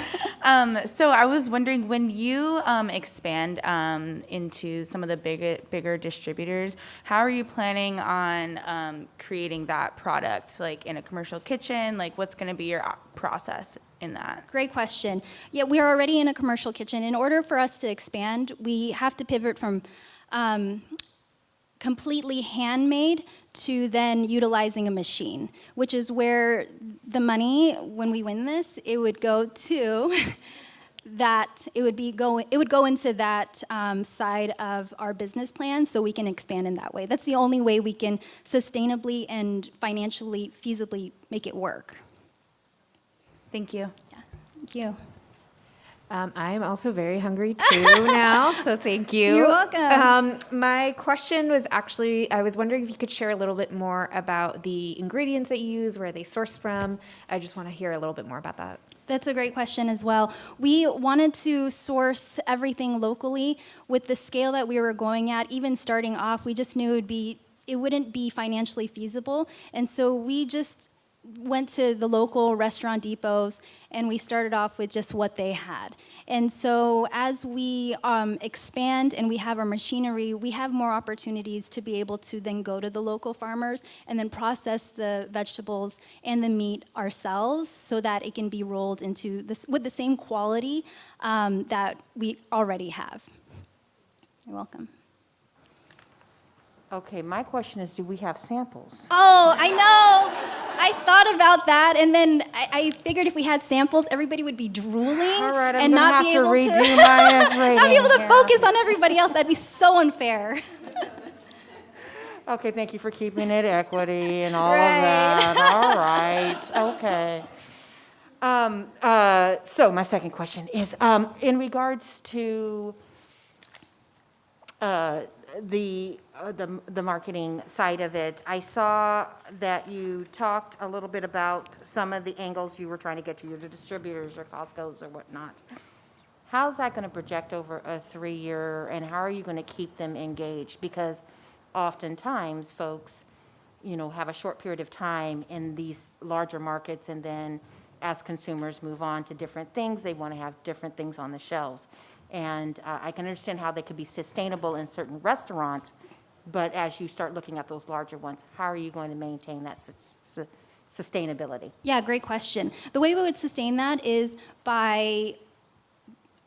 we would R&D and create new products. So one thing that we have really just kind of kept to just the consumer, straight to the consumer and not to the restaurants, is our dessert lumpia. One of our most popular ones is the Nutella banana lumpia. Ooh, so good.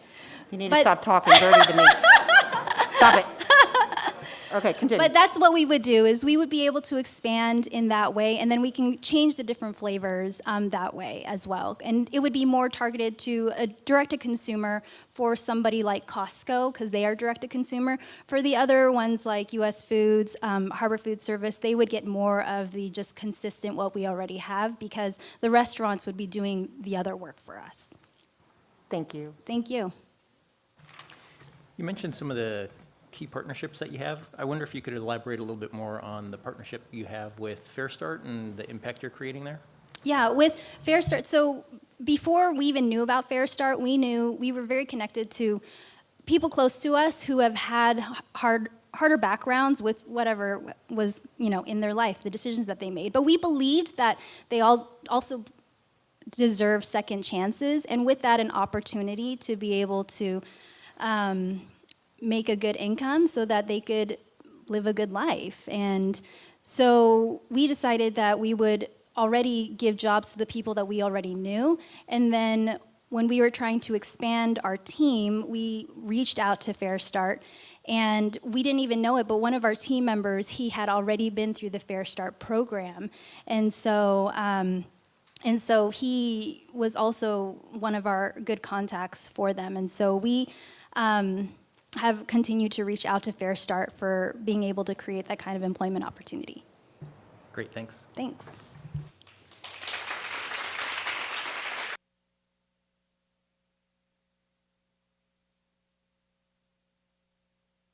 Ashley White, thank you very much. And now I would like to welcome Zinnia Couture to the stage with Rewire. Thank you very much for being here.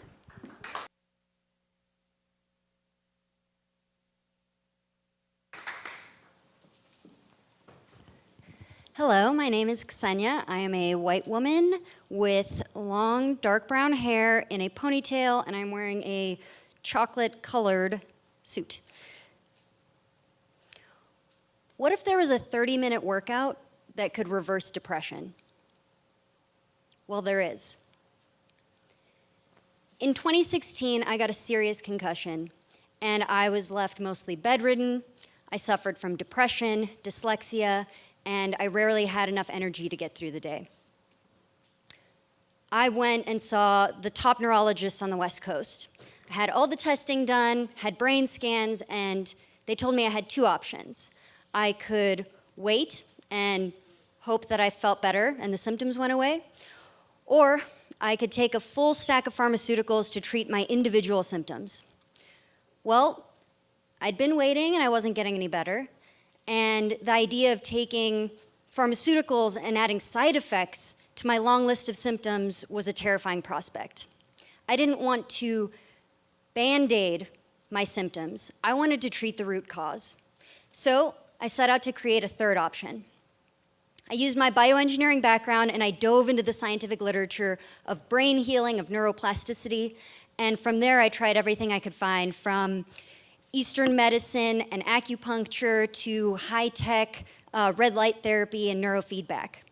And over my 3-year healing journey, what I discovered changed my life. I found that there were tools out there that could transform the physiology of the brain through enabling the body to heal. And I realized that if it could impact my life in this way, I could help other people as well. There are over hundreds of thousands of people in Seattle alone who have struggles similar to what I went through. And with the pandemic on top of that, our community needs effective resources now more than ever. So together with a team of brain experts and engineers, I created Rewire. Rewire is a wellness gym specializing in brain health. We use a 30-minute personal training workout with specific technology designed to boost brain health. Here you see one of our clients, Erin, sitting on our exercise machine. We hook her up with compression cuffs on her legs and her arms. Those cuffs trick her brain and body into thinking she's doing a 3-hour strenuous workout when it's just 20 minutes of low-impact exercise, and while she's doing that, she's breathing pure oxygen, which rapidly reduces inflammation in her brain and body. After 20 minutes, then she lies on a cooling bed for 10 minutes of recovery time with red light therapy. That wavelength of light is designed to stimulate energy production in the cells to facilitate healing. Within 3 sessions, she was feeling energized. By 20, she was severe symptom-free. Not only have we shown that our system boosts brain health, it also reverses symptoms. In the past year that we've been operational, we've shown that it works for reversing symptoms of depression, concussion, connective tissue disorders, fibromyalgia, ADHD, sleep, anxiety, and others. What sets us apart is that, well, we're the first wellness gym of this kind, and instead of driving all over the city to get access to these technologies, it's all in one place. Our market is the 190 million Americans who struggle with issues whose symptoms can be reversed with Rewire. And of those, there's a percentage that actively seek treatment and can afford services such as this. And we're starting in the Seattle market. In the last year and a half that we've been open, so we launched in the middle of the pandemic summer, almost all of our clients have been through word of mouth. It works for them, so they tell their friends, family, and this has been without active marketing and in the midst of pandemic times. With active marketing, we're increasing our customer segments, and we're doing that in 3 ways: targeted advertising through Facebook and Google in our area, sponsoring specific organizations and sporting teams, and really focusing on increasing our clinical partner referral network. We've built Rewire to be rapidly scalable by having a low overhead and high efficiency. This efficiency is reflected in our profit margin. Almost all of that cost is our Rewire trainer time, and so even at scale, we have a gross profit margin of over 60%. We are on track to open 3 additional regional locations in the next 18 months and project a $7 million revenue by the end of year 5. None of this would be possible without our rockstar team. My co-founder, Dr. West, is a world-renowned clinical neuroscientist, and our team of staff and partners are all experts in their fields. I am so grateful for the impact that we've been able to make in the community just in the past year. Health is really the foundation of quality of life, and to be able to empower people in that is just invaluable. And I'm so excited to see where we go from here. Thank you.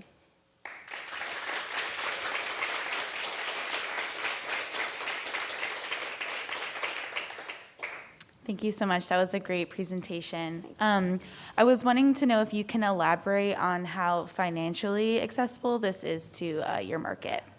Yes, so the cost for a single session is $135, and then the average cost if someone buys a package, which is usually what happens, is around $85. And so it's on par with the massage industry. And we've done a lot of market research looking at other wellness services, so it's comparable to those, but you're getting a lot more bang for your buck. Thank you. Great presentation, thank you. My question is, are you working with insurance companies, or do you have plans to work with insurance companies to help in terms of accessibility? Yeah, that's a really great question. Being new technology, it takes a long time for insurance to come around and say, we're gonna cover this. That is a path that we're on. Right now, we're structured as a wellness cash business, but we are, as we grow, we'll be subsidizing, because our goal is to be able to impact as many people as possible and make this service and this tech available to as many people as possible. Mm-hmm. Okay, not fair, you took my question, so now I gotta come up with another one. Thanks. Do you need time? Yeah, in fact, I'm gonna. Okay, all right, that's fine, I can do this. A couple rolled into one. The equipment that you use looked pretty accessible and for many institutions. So is there anything patented or proprietary about your process or the equipment that you use, and how do you scale that? That is a really fantastic question. all of the individual components of the system are accessible. People can purchase them, but it's very high capital equipment cost for each component. What is proprietary is our process and our knowledge. So our system is not static. Our goal as a company is to always be on the front end of what's cutting edge coming down the pipeline for health optimization. And so our system will keep evolving, and our team of experts will ensure that that's the case. The other thing that's proprietary about our model is our bio data. As we scale and we get more and more brain data, and so we collect data from every person that comes in. They share it, cognitive data, attention, memory, processing speed, all of those factors. And that can be used down the road to partner with a company like 23andMe and see how genetic markers impact these cognitive markers, how diet impacts these cognitive markers. So that's our long-term plan. Great, thanks. Okay, thank you for that time. Okay, so I wanted to know, because it's equipment-based, and folks will need to go there. Yes. Are you looking to scale up to different options, different places that you're going to, or are you moving into clinics? I mean, where will we be able to go and access your services? Yeah, that's a great question. So it is a system. I mean, it's large capital equipment, but we've designed it so that we can operate out of a small space. So right now we're operating within each of our training rooms is like 200 square feet, and so we can scale that to work with our partnering naturopaths and put one in a naturopathic clinic, or a partnering yoga studio and put it in an extra room there. What was the second half of your question?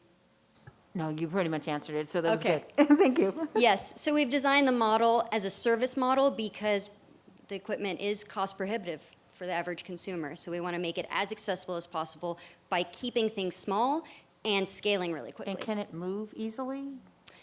Yes, 2 people can lift the machine. Okay.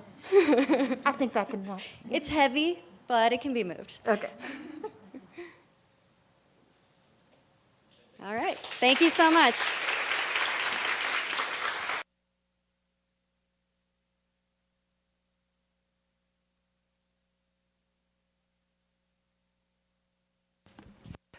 That was Cinia Couture. Thank you very much for being here. And now I would like to welcome to the stage Makita Hart, SGT Hart's Barbecue Sauce. Welcome to the stage.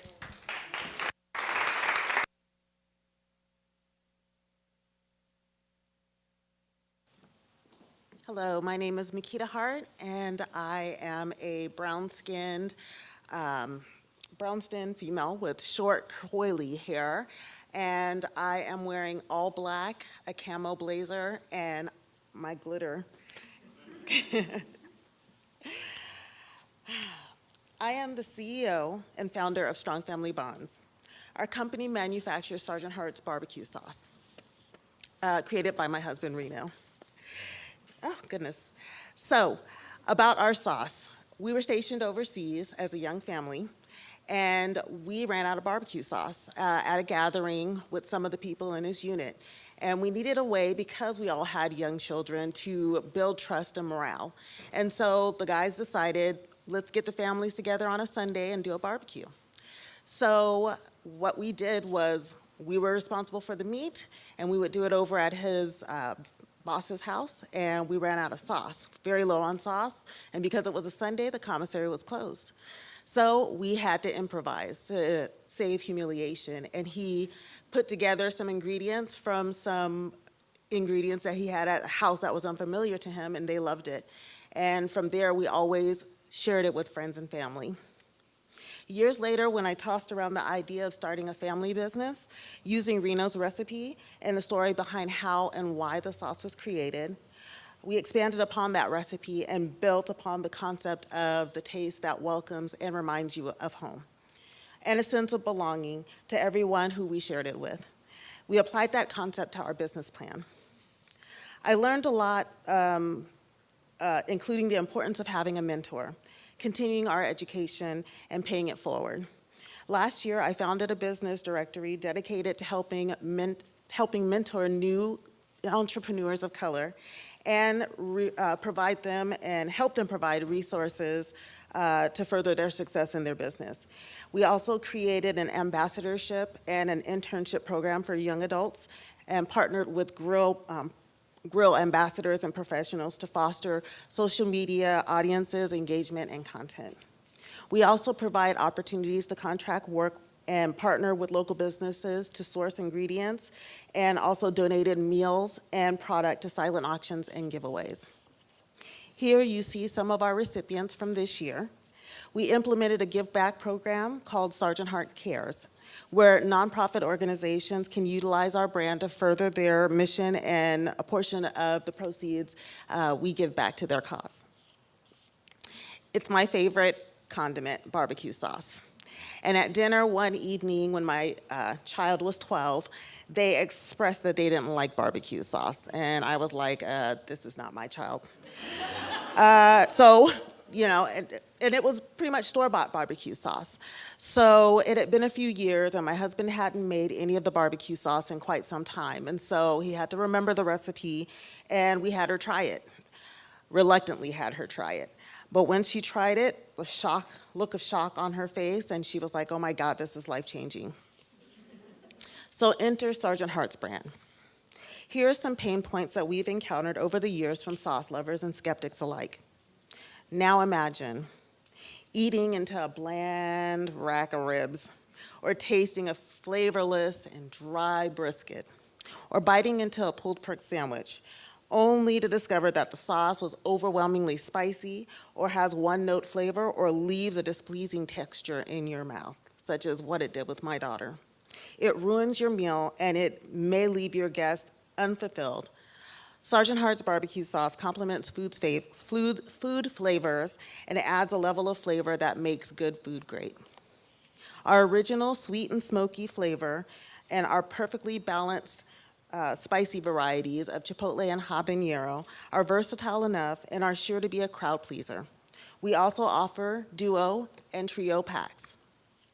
We recently introduced 3 new flavors, the bourbon infused and the intense chipotle and habanero flavors. These limited edition varieties are partnered with local Pacific Northwest businesses in the Washington and the Oregon areas. Our line of sauces are also produced in Thurston County, and our bottles are manufactured in Sumner, Washington. Here you see some reviews and feedbacks from online sales and our direct sales.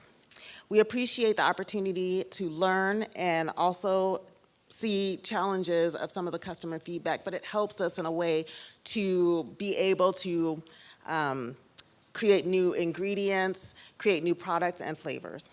We intend to put the Pacific Northwest on the barbecue map. Our handcrafted sauces are produced in small batches with quality ingredients and no fillers, fats, and we also are in a gluten-free facility, and our sauce is also gluten-free.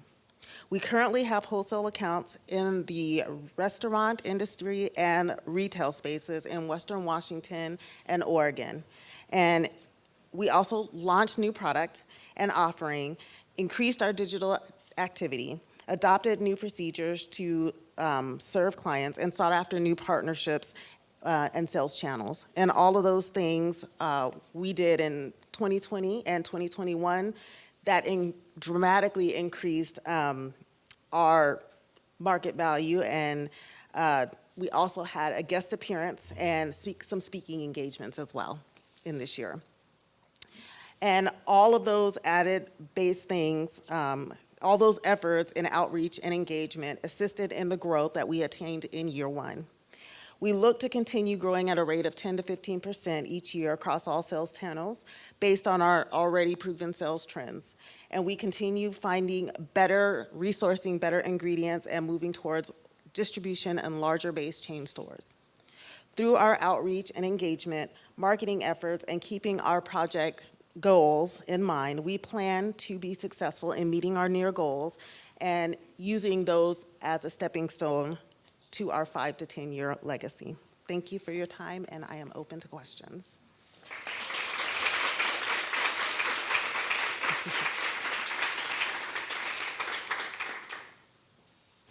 Thank you so much. I'm really hungry now, all this food stuff. So I have two questions. The first one is I wanted you to elaborate a little more on the ambassador program. Is that like social media or is it in person? Just want to clarify that. And then, sorry. And then the second one was I just wanted to know where most of your customers come from. Sure.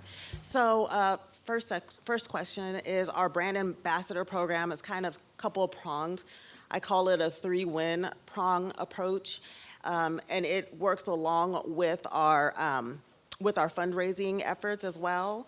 So first prong is that individual can just basically use our sauce, and we encourage them to take a picture of, something that they created with the barbecue sauce. And we've had some individuals create some really unique and creative recipes with their sauce, everywhere from creating a cocktail with it.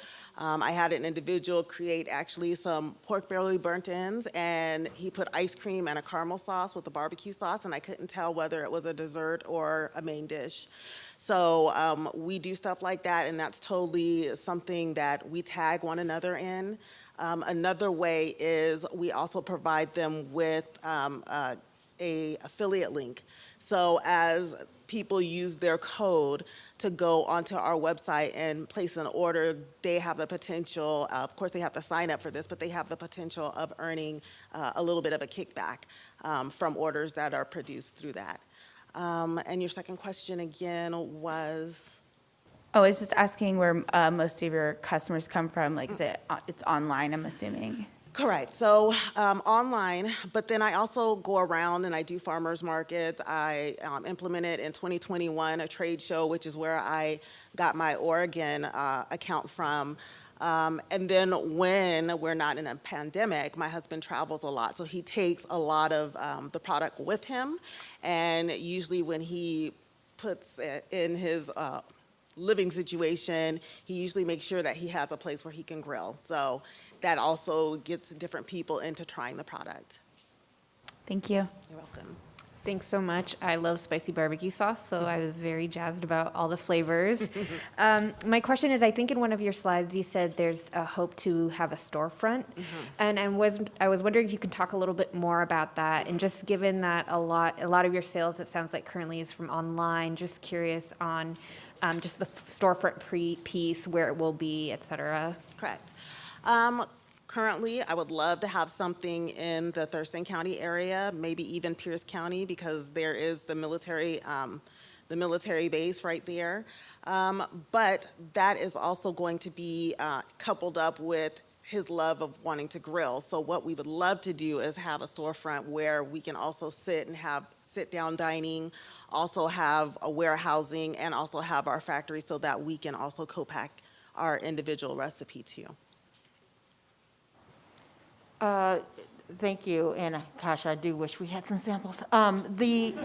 The thing that I wanted to know, just briefly, how are you going to maintain your relevance? Because there's so many different barbecue sauces out there. Correct.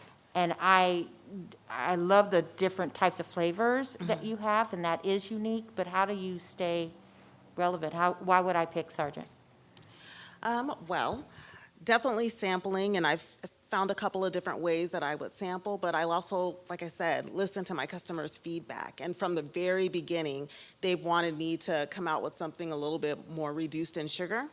We are very low already in sugar, and we intend to continue listening to our customers and keep things new. We will be coming out, like I said, we've got our newer variety of sauces, but we will also be coming out shortly here with a reduced sugar variety, and we just have to keep things going. And so I've got a lot of things in the plan for us in the future. I think we're out of time. Yeah, all right. Okay. Sorry, thank you.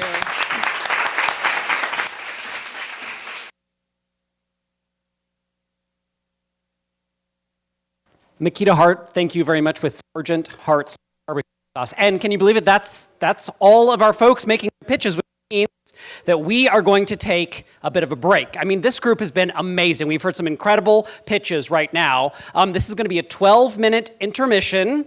We're going to let the judges leave first before anybody in the building here actually moves. So judges, We will send you away to do your very difficult duties here and 12 minutes here to deliberate, and then we will invite the rest of you to move about just a bit and stretch your legs here for 12 minutes while we take this intermission. And congratulations to everyone who has pitched so far.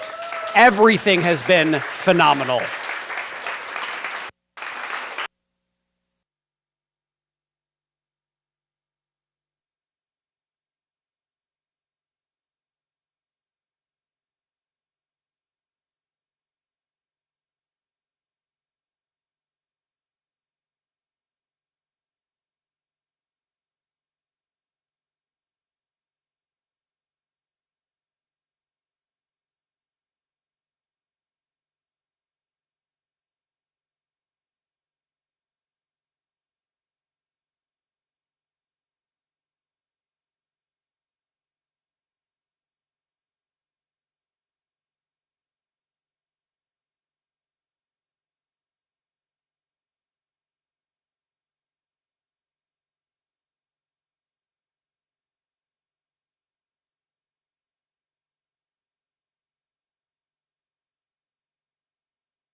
Hello, everybody.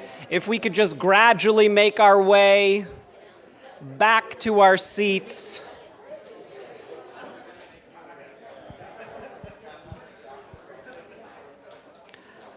I think we're getting ready to welcome the judges back.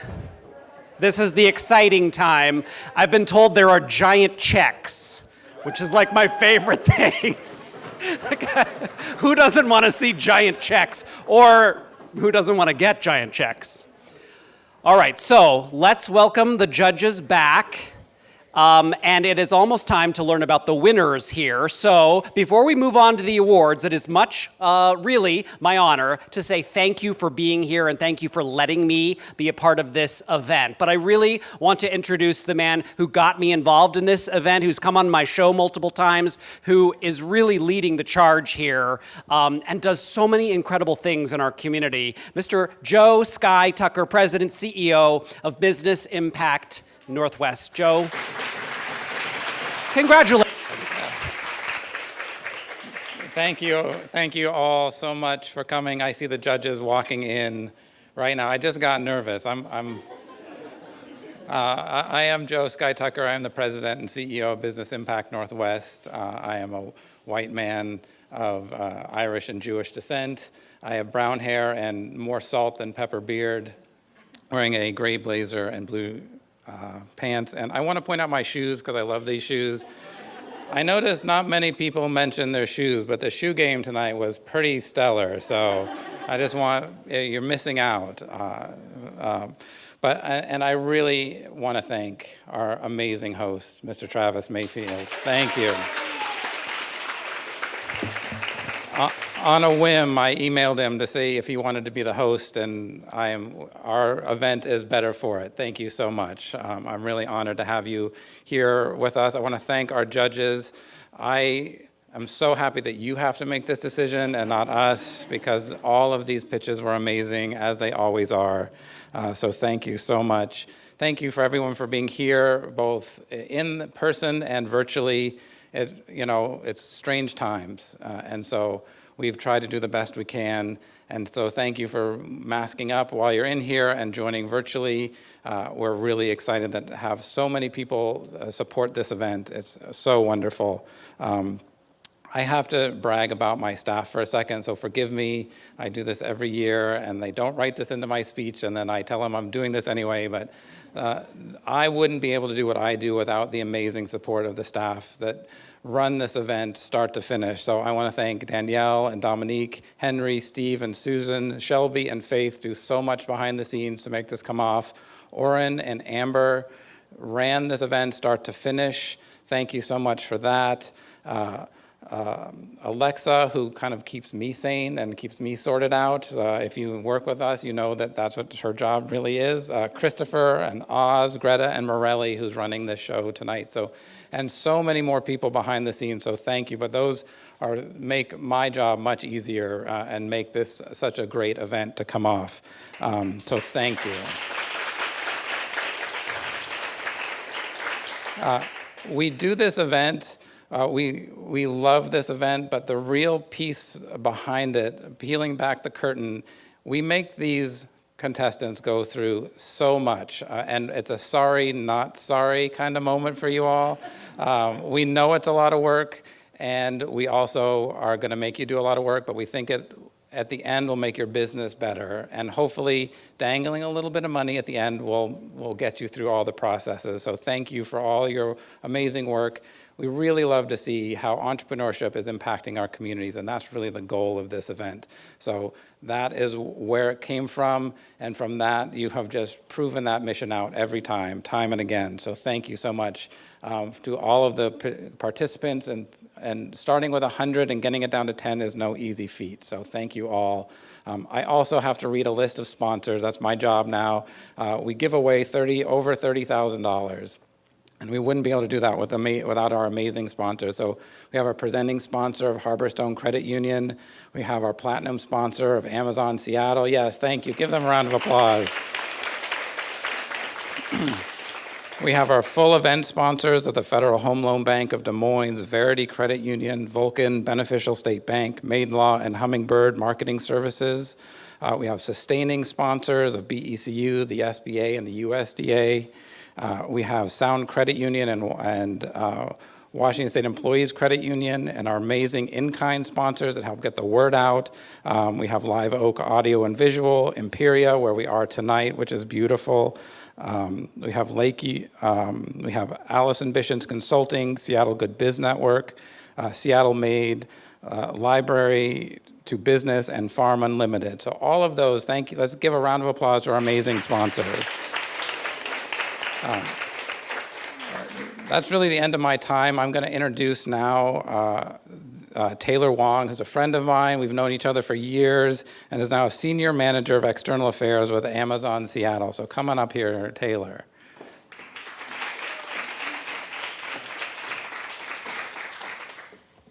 Thank you, Joe. Good afternoon, everyone. I'm a short, I always, have an issue with that, but I'm a short Asian woman with dark shoulder-length hair, and I am wearing a light blue shirt, and with, as Joe said, bring on the shoe game, right. pointing shoes, high you. heels, which is very difficult because of the pandemic. These are the first time I'm wearing them, so you guys know how that feels. I am, again, my name's Taylor Huang, and I lead external affairs at Amazon. And at Amazon, we look to leverage our scale for good to strengthen our local communities. That means combining our strengths with those of the community partners, such as Business Impact Northwest, and working together to find creative solutions that support our local small businesses. Small business, as we know, is the backbone of our communities and what makes the Northwest so diverse and great. So I want to say thank you to Business Impact Northwest for the positive impact you have had on our community. And I want to congratulate all of the finalists today. I know the hard work and dedication that has brought you here today, and want to wish you all the best, and you are doing such an amazing job, and I look forward to seeing your products and your services in the community soon. Thank you. Thank you so much, Taylor, and also a small business owner in her own right, so doing double duty tonight, representing both Amazon and the small business world. I'm now going to bring up Mark Minichello, the VP of Community Development with Harborstone Credit Union, to say a few words, and then we promise big checks are coming. So.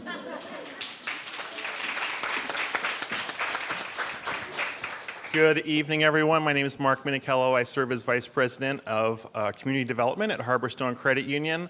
I'm a 5'9", older white guy with gray hair, blue shirt, blue blazer, and brown shoes.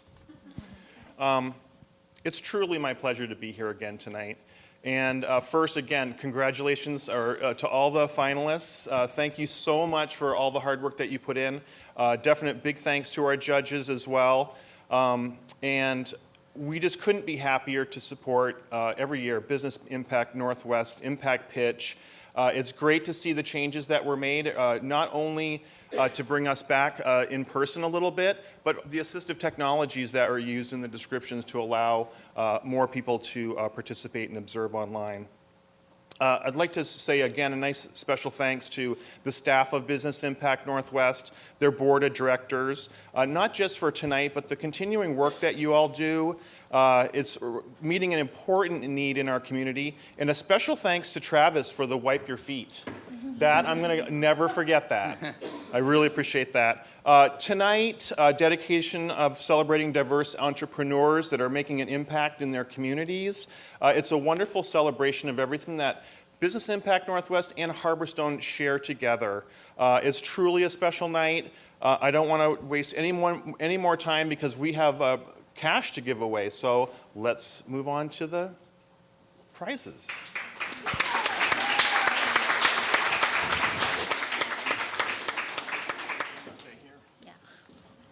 All right, do I go right into it? I don't have my... The first award tonight is the most voted marketing video. So the audience participation video is probably going to be right in the way. Okay. And the winner is...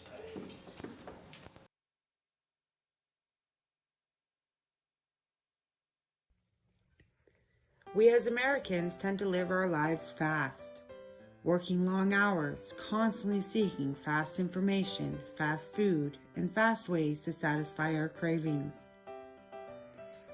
By living in the fast lane, we have sacrificed our health by making bad decisions based on convenience.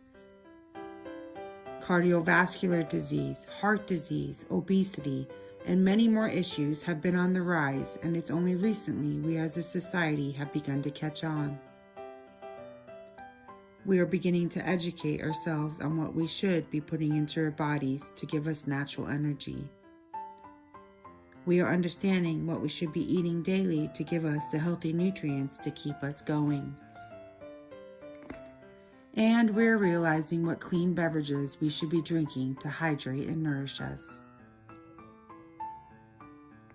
At the Nice and Naked Cafe, we believe that everyone should be able to enjoy a fast, clean, healthy meal or beverage. We believe that we have a responsibility to support our communities by partnering with local businesses to cross-market and promote one another. To support our schools and groups by raising money needed for necessary funds. And by hosting events at the cafe to bring us all closer. We believe we have an obligation not only to the local community, but to protect the environment as a whole. We plan on recycling and reusing eco-friendly containers and dishware however possible. We plan on minimizing the purchasing of product produced by livestock farming, which is a major contributor to several climate issues. At the Nice and Naked Cafe, we believe we are all in this together, and communities that work together thrive together.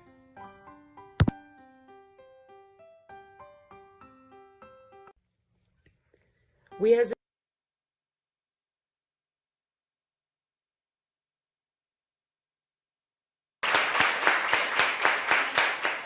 So congratulations, Nice and Naked Cafe, for our Audience Choice Award. So congratulations again. Thank you. Thank you.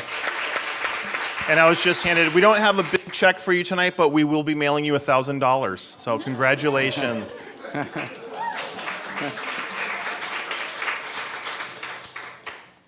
Congratulations to you guys again. And now the Startup Idea Business Award goes to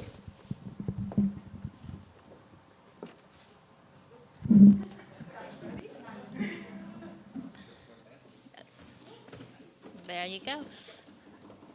Webacom. We become LB LLC.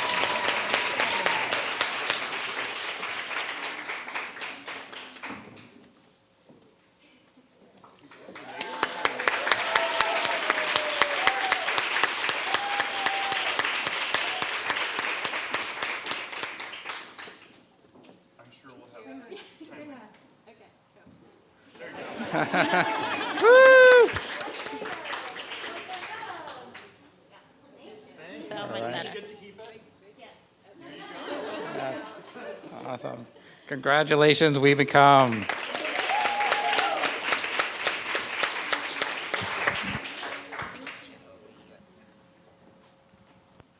Okay. Sorry. I'm throwing things off. And now the award, the grand prize for our early stage. Mark? You ready? We're ready. Urban Log Studio.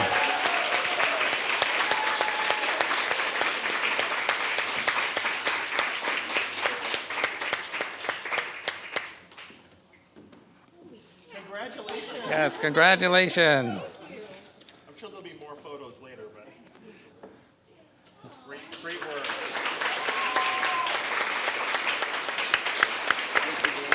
Thank you. I think you are now say the last The next one? one. Okay. Do you want Sure. That's just working well. Yes. And lastly, the Established Business Award goes to Rewire.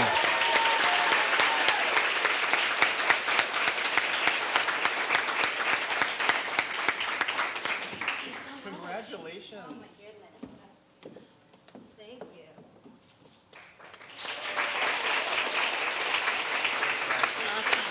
You get it. Take it.